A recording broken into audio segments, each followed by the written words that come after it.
It's now my pleasure to introduce the keynote speaker from Brazil, Dr. Kalache, who's responsible for launching the Age-Friendly Cities movement as head of Aging and Life Course program at the World Health Organization.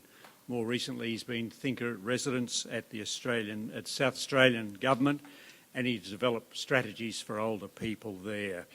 He's ambassador also for Help Age, a global network for not-for-profit organisations. Ladies and gentlemen, please welcome Dr. Kalache.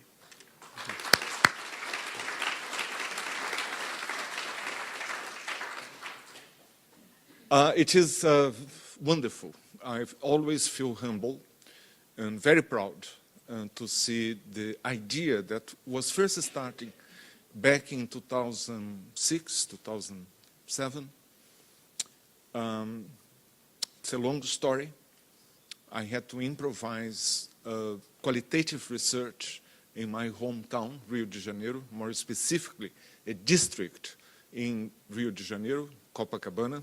If you have never been, it is a wonderful beach. It's where I was born. And for you to have an idea of the changes that have taken place in my lifetime, I was born in a maternity in Copacabana that today is a geriatric hospital. Very good chance of ending up where I first started.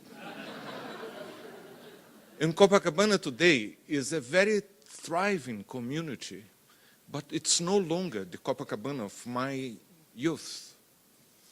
At that time, when I was a child or teenager, you would have lots of pregnant women, mummies with their push chairs and their babies. And today it has been replaced by older people in walkers, in Zimmer frames, and wheelchairs. That is because that community, that was the elected place to live, if you could afford, for my parents' generation, has taken this, what Americans call NORC, which is a naturally occurring retired community.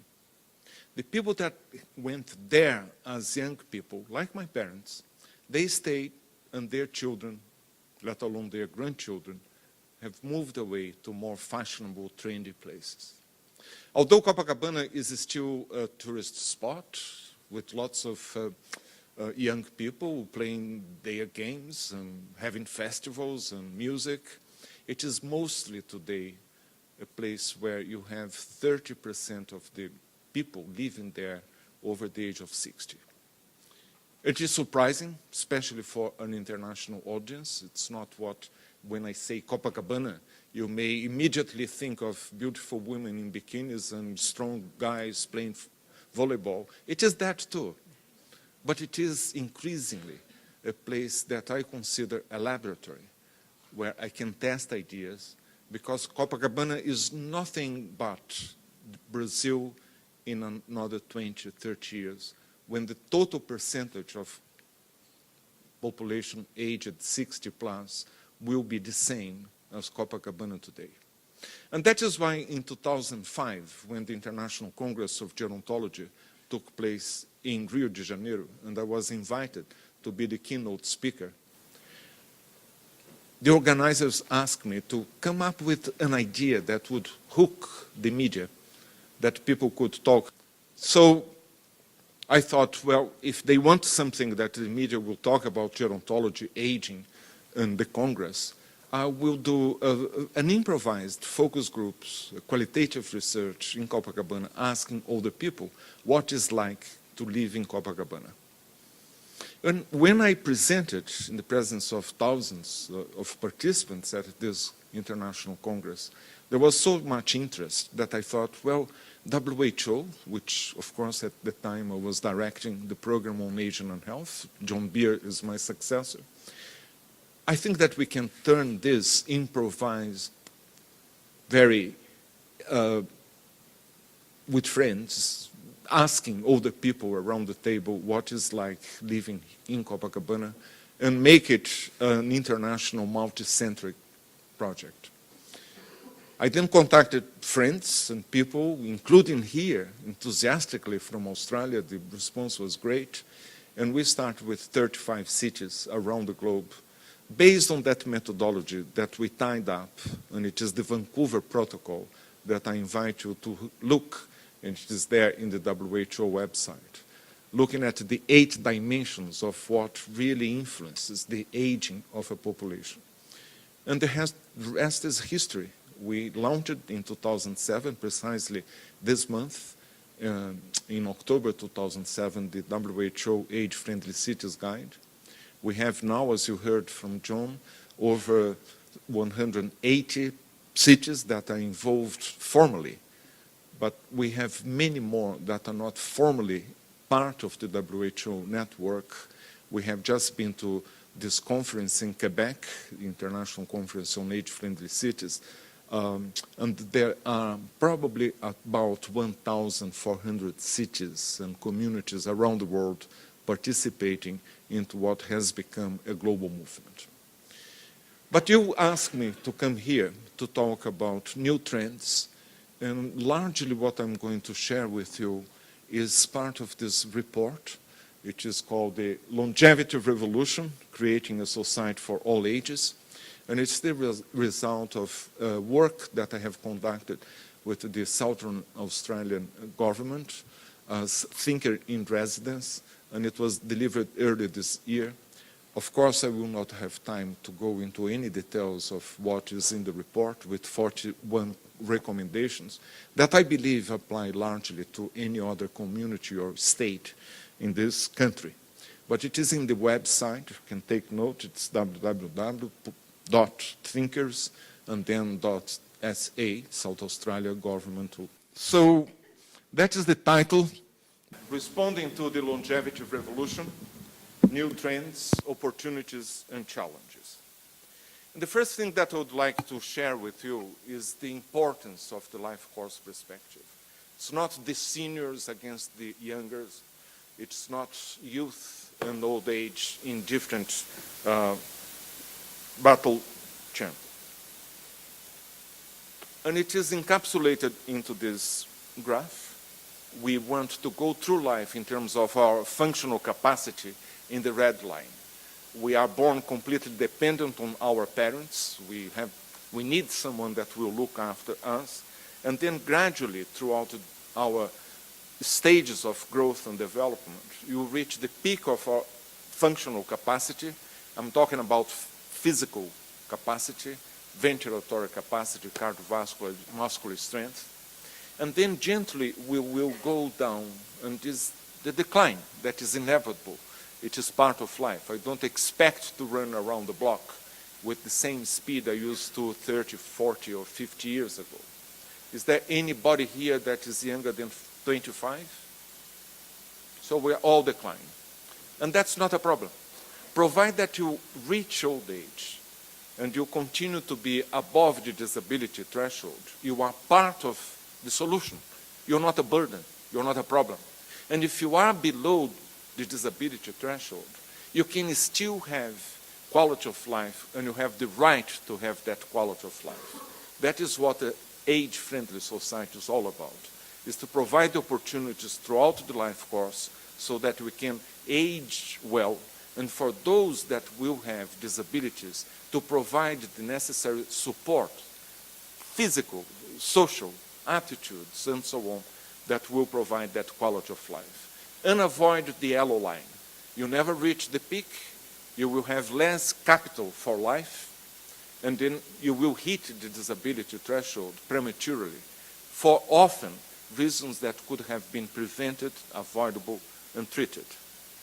But we need more evidence-based health promotion interventions. We need to know more, and this is an invitation to the research community in this country that have 7 universities among the best 150 in the world. So the evidence base is absolutely essential. And what we know today is increasingly that interventions like this, at any stage of your life, individually or community-based, will halt the decline. And then we will stay above that disability threshold for longer. So we need more research. And in a country with so many top-ranked universities in the world. That is the contribution that you can make, not only to Australians, but to the world community. But we have to go beyond prevention and treatment. We have to develop a culture of care to address and to respond to this longevity revolution. And when I'm talking about revolution, just to give you an idea, we have today more older people alive in the world, 700 million of us, than the whole sum of all older people or people that have ever reached the age of 60 and beyond. So it is revolutionary that we are here, and it is a tremendous opportunity for us, this generation present, that can shape the response to this longevity revolution. When I'm talking about a culture of care, I'm thinking about these squares. And the older we are, the more important self-care, the yellow box, becomes. Next to that is the blue square, the informal care, my friends, my family, my neighbors.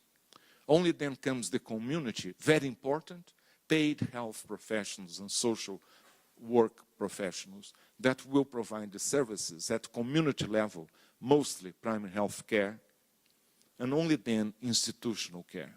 But we're still seeing throughout the world that when we look at the resources, they go the other way around. Mostly to institutions, little to communities, negligible to informal carers, and virtually nothing to support me to look after myself.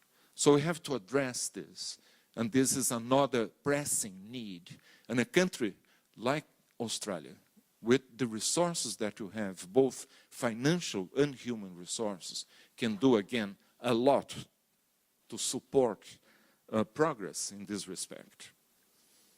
Globally, from 1950 to 2050, in 100 years, we are going to see increases in the total population that is about 3.7. But look at the increase of over 60, people that are considered to be in old age, 10 times. And the population 80 plus, 26 times. That is the revolution. How to prepare ourselves for something that is unprecedented, has never happened before, and it is this speed that we have today in some countries, even much more than this 26%. So we have to prepare ourselves to a centenarian society. There are more and more centenarians, and the data that we need, the pillar to sustain the centenarian society, is to have better data. It's starting with census data, and we're starting to see this happening. For instance, Canada has just released data on living arrangements for centenarians, and my country in Brazil, for the first time, gives background information by subgroup, 90 to 95, 95 to 100, 100 and plus. But what does it mean, quality of life, for my mother, who is 95, who has Alzheimer's, who is housebound? What does it really mean to provide that woman that was so vibrant, that has contributed so much to society, now that she's frail and dependent? And if you don't address this question and bring the policies that will ensure that she will continue to have quality of life to the end, and what does it mean? We are not really addressing this longevity revolution. So I go back to this graph, and it's not only for those that are above the disability threshold, it's also very important for those that have fallen below the disability threshold, in terms not only of trying to rehabilitate and interventions that will bring them up again, but all the issues related to home care, long-term care, and all the culture of care that I was talking before. That brings to the fore, and again, it's a very important implication for us in this country, the ethical considerations, the end-of-life issues, the finitude. After all, death in developed countries is mostly an old age event. We have to address this. Even in my country today, 78% of the deaths occur after the age of 70. It's a completely different scenario from that when I was a medical student some 40 years ago. And there are questions that are very difficult. They're not easy. Like, for instance, Quebec, the province, has just passed legislation allowing for physician-assisted suicide for terminally ill patients, mostly older people. It's not a question of, I don't like it. I don't like to talk about euthanasia. I don't like this or that. If we don't address the community that is responsible for shaping the policies, Minister, the public will put pressure. They want to hear what is going to happen.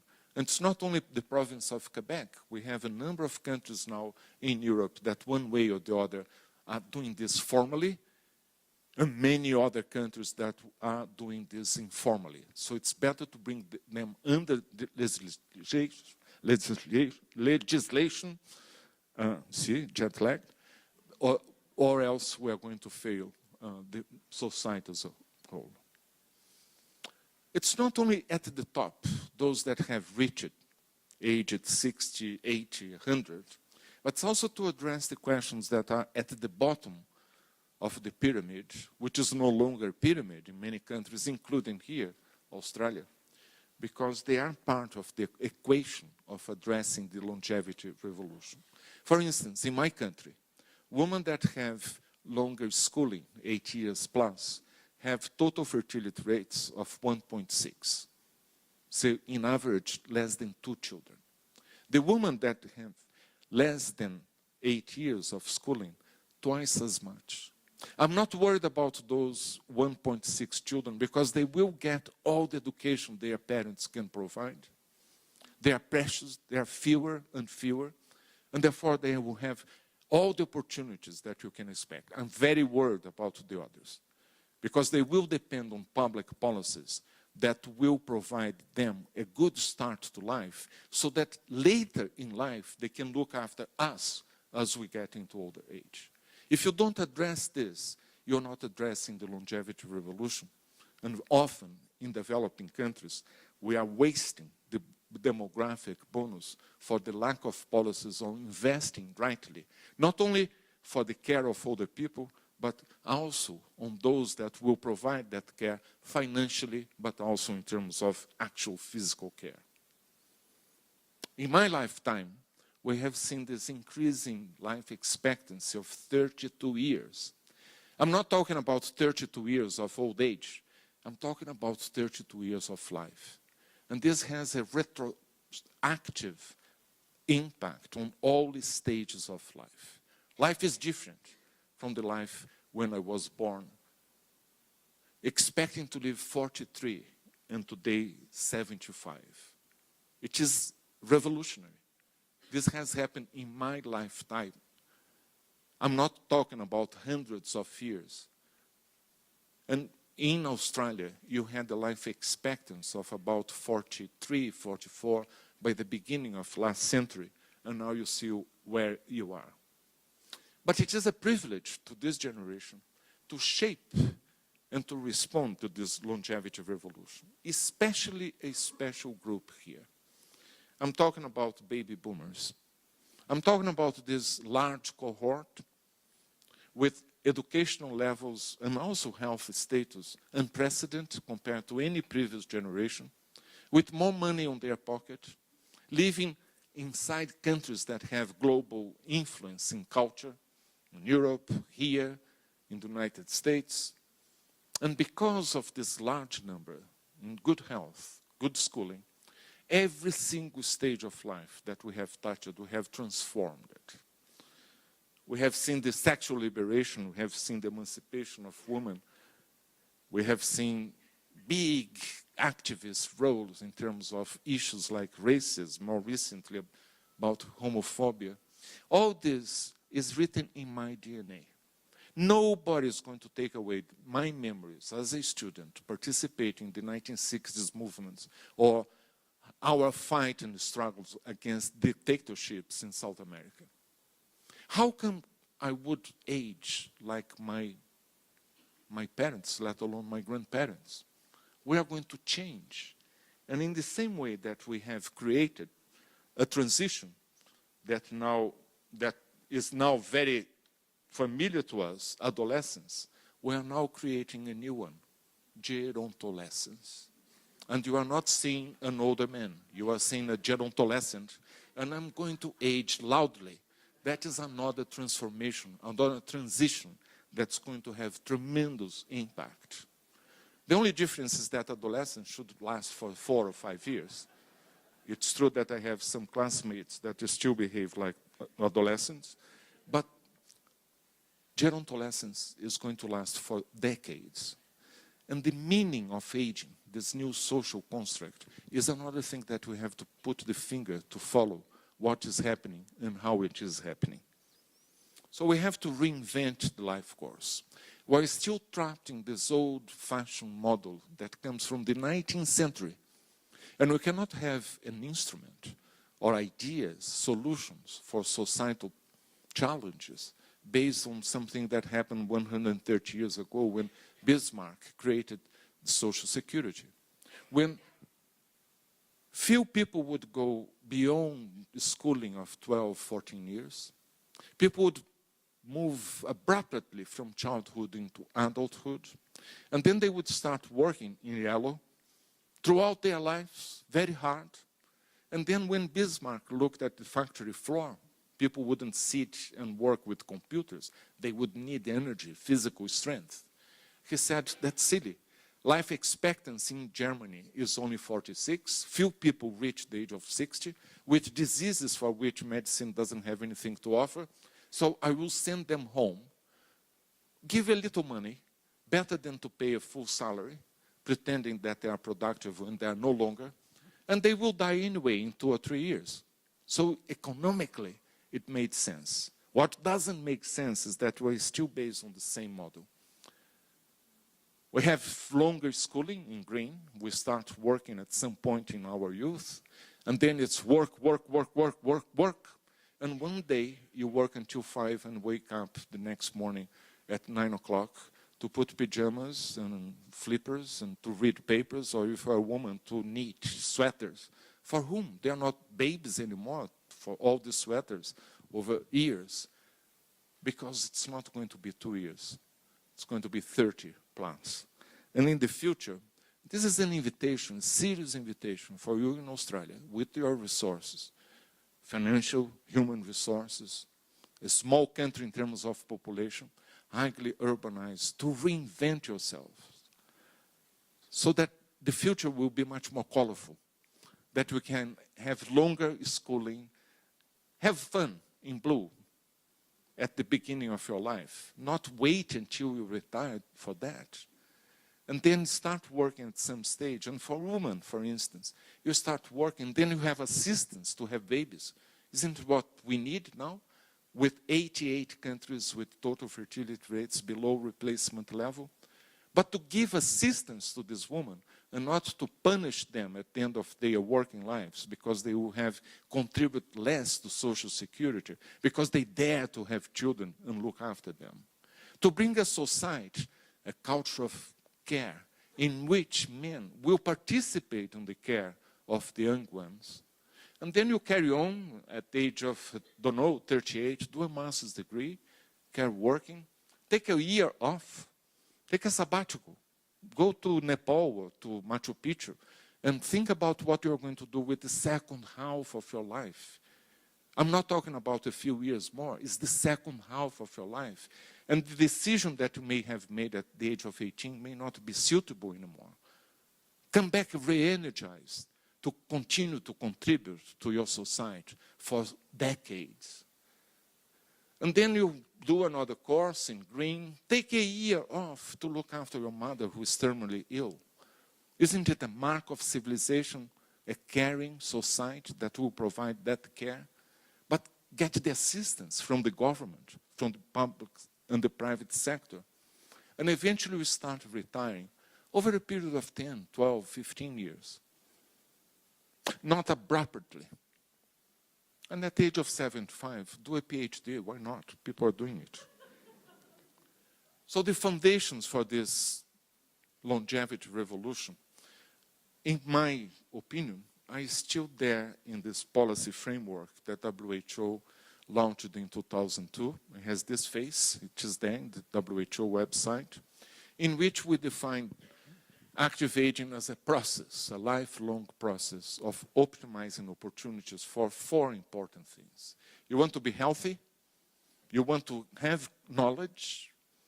For that, it's important to have continued education so that you are not made redundant at the age of 40, let alone 60. With those two very important assets, health and knowledge, you will continue to participate in society. And failing that, you need to have the sense of security, of protection. If things go wrong, there will be a roof above your head, food on your table, medicine when you need it.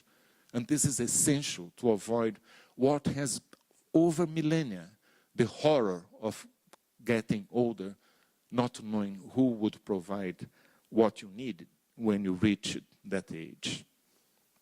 We are revisiting the active aging policy framework, my center in Brazil, International Longevity Center, and we are looking for partners.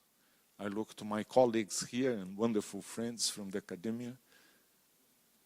We're inviting you to help us in this process because the framework is about now 12 years old and we need to freshen it up with new ideas and revitalize it. In the same way that my center is organizing next week, in fact, an international forum called Beyond Treatment and Prevention, Developing this Culture of Care. The way that we found to operationalize this framework, active aging, was to launch the Age-Friendly Cities global movement. The information is all there in the WHO website. I'm not going into details, not going to define, because I'm aware of the time. Just to invite those that are not yet in the WHO global network to join, but also to second what John Beard said, launch this Australian network of age-friendly communities. Launch something even better. An Australian network of culturally diverse age-friendly communities. The world is increasingly more urbanized, aged, and the third important trend is migration. This is a multicultural society. Could you please raise your hands, people that would have either one parent or a grandparent that came from another country to Australia? Vast majority. This is your asset. Take this opportunity. Shape a society in which it's good to age, not only for the mainstream, but for all those minorities. And we are going to make a very important contribution to gerontology worldwide, because this is visionary. This is the future. And you can make not only an age-friendly city, but also a city where the minorities will feel included and not excluded, as it's often the case. The other trend that we're seeing is the development of active aging indexes. The European Union has launched one last year, Health Age International last week, and the World Economic Forum is going to do the same in November. Look at them. None of them is perfect, but they will contribute and challenge your thinking about aging, about what is really an age-friendly society.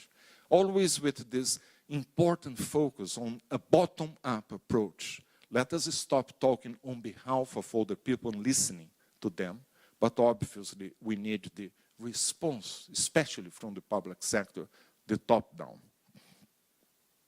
We are moving away from cities to states, because often the policies that are needed are macro level.